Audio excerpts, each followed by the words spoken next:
দিবা তুমি পায় বিশ নকাম্য ইহতু চতুর্থ ভাগত দিবা তারি ভর ভরত বিশ নকাম্য ইহতু পঞ্চ ভাগত দিবা পঞ্চপদ দুর্ভ বিশ নকাম্য ইহতু ষষ্ঠ ভাগত দিবা ষড়ি তুম্ভ বিশ নকাম্য ইহতু শেষ ভাগত দিবা চখে পদ পদা ভৱ বিষ্ণুতাম নয়তো একেবাৰে সুচনাই ইফালে লৈ যোৱা সুচনাই লৈ যোৱা বা হওক এতিয়া বহা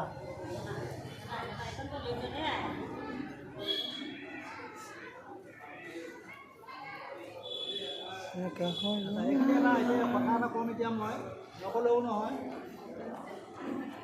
এইটো কি ক'লে পাম কেতিয়া কিয়নো কৰিবলগীয়া এইটো এটা ভগৱানৰ আশীৰ্বাদ প্ৰথম ভাগৰ কথা কৈছে ভৱিষ্যত সিদ্ধিৰ বাবে মনৰ কামনা সিদ্ধিৰ বাবে বিষ্ণুৱে তোমাক এক পথ পোৱা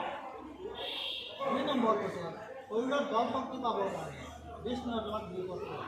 তাৰপিছত 3 নম্বৰ কৈছে ধন বৃদ্ধিৰ বাবে বিষ্ণুৱে তোমাক 3 পথ পোৱা 4 নম্বৰ কৈছে খুব সম্পদৰ বাবে সদায় যাতে মোক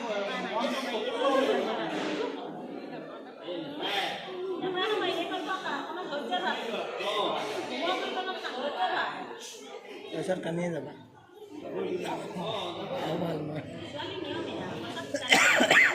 ভাল মই